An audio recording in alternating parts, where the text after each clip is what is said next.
Welcome my channel. तो आज मैं आप अपने खेत में हल लगाने आ रहा हूँ यहाँ पर। और आज मेरे खेत में काफ़ी एक्सपर्ट व्यक्ति है जिनके पास काफ़ी ज़्यादा एक्सपीरियंस है एग्रीकल्चर के विषय में। तो आइए सबसे पहले इनका परिचय जानते हैं। तो आप बताएं लोगों को अपना नाम वगैरह। आप अपना नाम बताएं आप लोगों को। आपका क्या नाम है? मेरा नाम धर्मपाल। तो आप लोगों को बताएंगे कि जो हम खेतों में जुताई करते हैं तो ये बैल के माध्यम से करनी चाहिए या मशीन के द्वारा करनी चाहिए, किसके द्वारा सही रहती है? अच्छी रहती है बैल के द्वारा। अगर मशीन लगाते हैं हम तो मशीन से ही ऊपर ऊपर से और हमारी नीचे जो जमीन है वो हमारी वो बैठ जाती है, ऊपर से ही मिट्टी वो भी उससे धुल जाती है। जब हम मशीन लगाते बैल से हमारा फल बढ़िया रहता है और बैल से हम काम बढ़िया करते हैं। हमारा जो बुजुर्गों का पहले से इतिहास बने हुए हैं तो इसीलिए कि हमारे बैल से ये काम होते हैं। हटाओ। तो इनका कहना है कि जब हम मशीन से खेत की जुताई करते हैं तो उससे जो है ऊपर ऊपर ही जुताई हो पाती है, अच्छे से जुताई नहीं हो पाती है।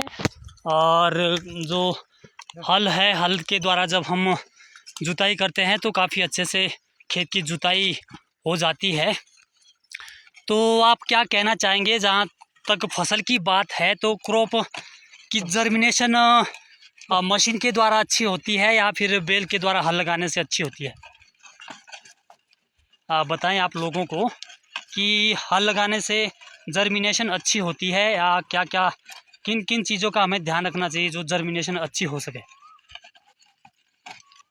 बता दो। हमारा तो इसीलिए है कि अगर देखा जाए पहले हमारे जो बुजुर्ग ने हमारे को ये इतिहास बनाया तो हल से तो अच्छी जो फसल होती है। अब हम मशीन द्वारा काम करेंगे तो मशीन द्वारा ये है कि भाई हमें जो बैक रोड के इलाके के रहने वाले हम कैसे उठाए भाई मशीन को।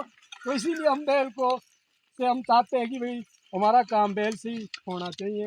अब मशीन का काम तो जी मशीन वाले तो वो तो लगा रहे मशीन ले आ रहे काम करवा रहे। तो हम सड़क भी नहीं है हमारे लिए, खेतों में नहीं सड़क चलती है और ना हमारा अब मशीन ले जाते। तो इसीलिए हम कर रहे काम। चलो जैसा भी है वो तो आप ही बताया जाए कि भाई अच्छा हमारे लिए किसका फायदा रहे, बाकी क्या बोल सकते हैं। तो इनका कहना है कि जो हम मशीनें लाते हैं तो मशीन को खेत में ले जाने की सुविधा अवेलेबल नहीं है। और इनका कहना सही भी है क्योंकि जो पहाड़ों में है खेतों में मशीनें जो टीलर वगैरह है उसको खेतों तक पहुंचाना बहुत मुश्किल होता है। तो इनका कहना है कि जो बुज़ुर्गों ने बैल बनाए, हल बनाया तो काफ़ी अच्छा रहता है, सूटेबल रहता है पहाड़ों में कृषि करने के लिए। और जहाँ तक कृषि जो बीज की जर्मिनेशन की बात है उसके लिए भी हल ही काफ़ी कंफर्टेबल इनके द्वारा बताया गया कि हल लगाने से ही जर्मिनेशन अच्छी होती है। साथ में नमी का होना भी बहुत ज़रूरी है, नमी हो तो हमारी क्रॉप भी अच्छे से जर्मिनेट हो जाती है। लेकिन साथ ही है कि अगर खेत की जुताई अच्छे से हो तो भी जो क्रॉप है अच्छे से ग्रो करती है और अच्छे से जो उसकी जर्मिनेशन हो जाती है। तो ये बात तो इन्होंने बहुत ही सही कही है कि खेत तक टीलर को पहुंचाना मुश्किल ही नहीं बल्कि नामुमकिन हो जाता है, या फिर 4-5 लोगों को इकट्ठा करना पड़ता है टीलर को खेत तक पहुंचाने के लिए। जहाँ तक प्लेन की बात की जाए तो प्लेनों में तो टीलर को खेत तक पहुंचाना कोई ज़्यादा मुश्किल बात नहीं है, बिल्कुल सीधा होता है। ना तो टीलर के नीचे गिरने की संभावना रहती है, ना के बराबर हो जाती है। तो यहाँ पर जैसे आप देख रहे हैं यहाँ पर ये पहाड़ी एरिया जैसे है तो रास्ते में टीलर ले जाना बड़ा मुश्किल हो जाता है। तो ये थी थोड़ी सी नॉलेज आप लोगों के लिए जो कि आपको धर्मपाल जी ने दी टीलर के विषय में और ये प्लोइंग के विषय में जो कि हम बैल के माध्यम से अपने खेतों में लगाते हैं। जैसे आप देख रहे हैं तो कितनी अच्छे से यहाँ पर प्लोइंग हो रही है। थोड़ी ये थोड़ा सख्त तो ज़रूर है हल लगाने के लिए, क्योंकि बारिश कम हुई थी। वैसे भी नमी इसमें थोड़ी ज़रूर है। अब जैसे आप देख रहे हैं काफ़ी अच्छे से जुताई होती है और काफ़ी अच्छे से हल लग रहा है आगे जा कर के। तो ये भी काफ़ी अच्छा ऑप्शन है अगर कोई बैल पाल सकता है, तो इससे काफ़ी अच्छी फ्लोइंग होती है। तो मिलते हैं नेक्स्ट वीडियोज़ में, तब तक के लिए अगर देखा जाए बैल का होना भी जरूरी होता है। हम गोबर से काम, हमारे जो मशीन द्वारा टिलर लगाए, हम गोबर से भी हमारी ज़मीन रह गई। हम अगर बैल पाएंगे तो हमारे को गोबर भी मिलेगा और हम बैल से हल भी चलाएंगे, खेते भी बाएंगे। तो इसीलिए कि भाई लोगों ने हमारे बैल को छोड़ दिया, पशुओं को खुले छोड़ दिए और मशीन लिया दी।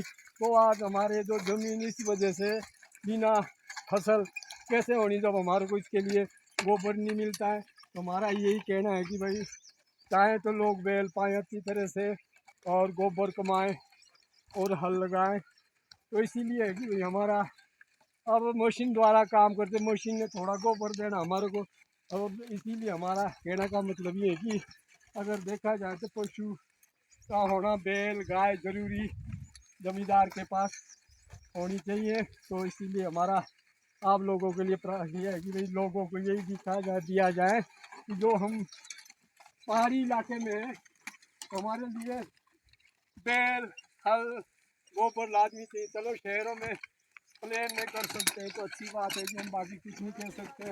हमारे जो खाद वाले सिस्टम, खाद वाले चले हुए, हमारी ज़मीन बर्बाद हो गई और खेती बाड़ी भी हमारी से एक बार तो हमारी फसल हो जाती, 2 बार हो जाएंगी। बाकी तो हमारा फसल इस वजह से हमें, अगर हम इस खेत में 10 किलो खाद डालेंगे तो अगली बार हमारे को 20 किलो फिर हमारे को इस तरह से बढ़ जाएंगी। तो हमारी खेती आदि बन जाएंगी, इसीलिए हमारी फसल बेकार होगी। गोबर डालते हम एक फसल के लिए डालते तो हमारी 2-2 फसलें ये गोबर वाले सिस्टम ये कामयाब करवाते हैं। धन्यवाद। तो इनके द्वारा लोगों के लिए काफ़ी अच्छा सुझाव दिया गया कि अगर हम बैल पालते हैं तो डबल काम हो जाता है। एक तो गोबर मिलता है ज़मीन के लिए, गोबर के बिना क्रॉप हमारी अच्छी नहीं हो पाती है, और अगर हम टिलिंग करते हैं तो हमें गोबर अपने खेतों के लिए नहीं मिलता है। तो काफ़ी अच्छा सुझाव इन्होंने दिया, 2-2 काम हो जाते हैं, गोबर भी मिलता है और हल लगाने के काम भी बैल हमारे आ जाते हैं। अगर खाद हम डालते हैं तो हर साल खाद की रेशो बढ़ जाती है। अगर इस साल 10 किलो डाली तो अगले साल डबल करनी पड़ेगी, अगले साल 20 किलो खाद आपको डालनी पड़ेगी और उससे अगले साल 40 किलो खाद आपको डालनी पड़ेगी, तभी हमारी फसलें हो पाती है। तो बैल के बिना जो ये कृषि का कार्य करना है मुश्किल ही नहीं बल्कि असंभव है। तो ये आप लोगों के लिए इनके द्वारा सुझाव दिया गया।